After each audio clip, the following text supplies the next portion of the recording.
Les 1001 nuits, traduit par Antoine Galland, tome 1er. Nuit 184. Sire, la confidente revint joindre le joaillier dans la mosquée où elle l'avait laissé, et en lui donnant les 2 bourses. « Prenez, dit-elle, et satisfaites vos amis. » « Il y en a, reprit le joaillier, beaucoup au-delà de ce qui est nécessaire. Mais je n'oserais refuser la grâce qu'une dame si honnête et si généreuse veut bien faire à son très humble serviteur. Je vous supplie de l'assurer que je conserverai éternellement la mémoire de ses bontés. » Il convint avec la confidente qu'elle viendrait le trouver à la maison où elle l'avait vu la première fois, lorsqu'elle aurait quelque chose à lui commander de la part de Shemselnihar et apprendre des nouvelles du prince de Perse. Après quoi, ils se séparèrent.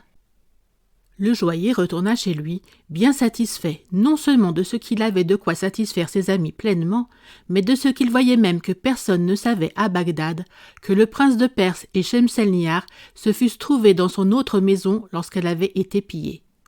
Il est vrai qu'il avait déclaré la chose aux voleurs, mais il avait confiance en leur secret. Il n'avait pas d'ailleurs assez de commerce dans le monde pour craindre aucun danger de leur côté quand ils l'eussent divulgué. Dès le lendemain matin, il vit des amis qu'il avait obligés, et il n'eut pas de peine à les contenter.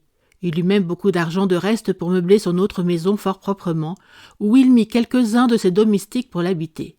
C'est ainsi qu'il oublia le danger dont il avait échappé, et sur le soir il se rendit chez le prince de Perse. Les officiers du prince qui reçurent le joaillier lui dirent qu'il arrivait bien à propos, que le prince, depuis qu'il ne l'avait vu, était dans un état qui donnait tout sujet de craindre pour sa vie, et qu'on ne pouvait tirer de lui une seule parole. Ils l'introduisirent dans sa chambre sans faire de bruit, et il le trouva couché dans son lit, les yeux fermés, et dans un état qui lui fit compassion. Il le salua en lui touchant la main, et il l'exhorta à prendre courage. Le prince de Perse reconnut que le joaillier lui parlait.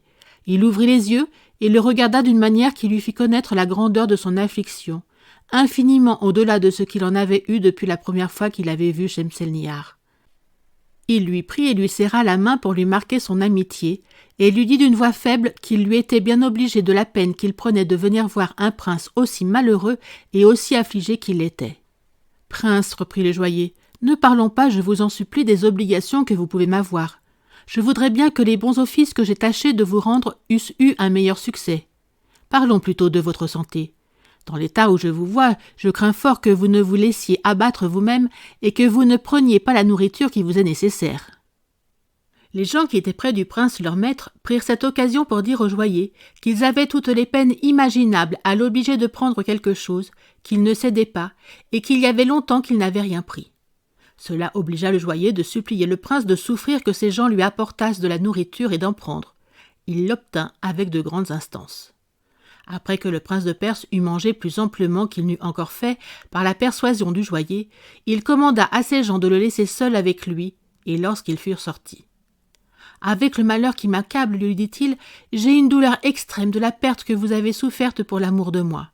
Il est juste que je songe à vous en récompenser. Mais auparavant, après vous en avoir demandé 1000 pardons, je vous prie de me dire si vous n'avez rien appris de Shemselnihar depuis que j'ai été contraint de me séparer d'avec elle. » Le joaillier, instruit par la confidente, lui raconta tout ce qu'il savait de l'arrivée de Shemselnihar à son palais, de l'état où elle avait été depuis ce temps-là jusqu'à ce qu'elle se trouvât mieux, et qu'elle envoya la confidente pour s'informer de ses nouvelles. Le prince de Perse ne répondit au discours du joaillier que par des soupirs et par des larmes. Ensuite, il fit un effort pour se lever, fit appeler de ses gens et alla en personne à son garde-meuble qu'il se fit ouvrir. Il y fit faire plusieurs ballots de riches meubles et d'argenterie et donna ordre qu'on les portât chez le joaillier. Le joaillier voulut se défendre d'accepter le présent que le prince de Perse lui faisait, mais quoiqu'il lui présentât que Shemselnihar lui avait déjà envoyé plus qu'il n'avait eu besoin pour remplacer ce que ses amis avaient perdu, il voulut néanmoins être obéi. De la sorte, le joaillier fut obligé de lui témoigner combien il était confus de sa libéralité, et il lui marqua qu'il ne pouvait assez l'en remercier. Il voulait prendre congé, mais le prince le pria de rester, et ils s'entretinrent une bonne partie de la nuit. Le lendemain matin, le joaillier vit encore le prince de Perse avant de se retirer, et le prince le fit asseoir près de lui. « Vous savez, lui dit-il, que l'on a un but en toute chose. Le but d'un amant est de posséder ce qu'il aime sans obstacle. S'il perd une fois cette espérance, il est certain qu'il ne doit plus penser à vivre. Vous comprenez que c'est là la triste situation où je me trouve. » En effet, dans le temps que par 2 fois je me crois au comble de mes désirs, c'est alors que je suis arraché d'auprès de ce que j'aime de la manière la plus cruelle. Après cela, il ne me reste plus qu'à songer à la mort. Je me la serais déjà donnée si ma religion ne me défendait d'être homicide de moi-même. Mais il n'est pas besoin que je la prévienne, je sens bien que je ne l'attendrai pas longtemps. » Il se tut à ces paroles, avec des gémissements, des soupirs, des sanglots et des larmes qu'il laissa couler en abondance. Le joaillier, qui ne savait pas d'autre moyen de le détourner de cette pensée de désespoir qu'en lui remettant Shemselnihar dans la mémoire et en lui donnant quelque ombre d'espérance, lui dit qu'il craignait que la confidente ne fût déjà venue et qu'il était à propos qu'il ne perdît pas de temps à retourner chez lui. « Je vous laisse aller, lui dit le prince, et si vous la voyez, je vous supplie de lui bien recommander d'assurer Shemselnihar que si j'ai à mourir comme je m'y attends bientôt, je l'aimerai jusqu'au dernier soupir et jusque dans le tombeau. » Le joaillier revint chez lui, et y demeura dans l'espérance que la confidente viendrait. Elle arriva quelques heures après, mais tout en pleurs et dans un grand désordre. Le joaillier alarmé lui demanda avec empressement ce qu'elle avait.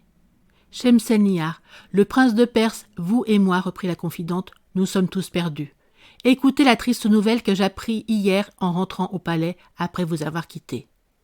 Shemselnihar avait fait châtier pour quelque faute une des 2 esclaves que vous vîtes avec elle le jour du rendez-vous dans votre maison.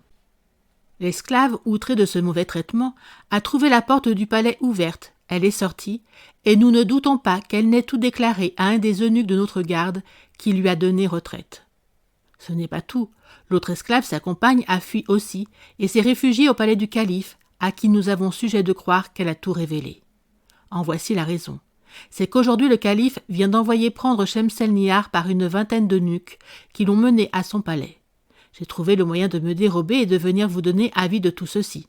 Je ne sais pas ce qui se sera passé, mais je n'en augure rien de bon. Quoi qu'il en soit, je vous conjure de bien garder le secret. » Le jour dont on voyait déjà la lumière obligea la sultane Scheherazade de garder le silence à ces dernières paroles. Elle continua la nuit suivante et dit au sultan des Indes. Merci d'avoir écouté cette vidéo. Si cette vidéo vous a plu, vous pouvez vous abonner gratuitement à la chaîne Coin Livre Audio.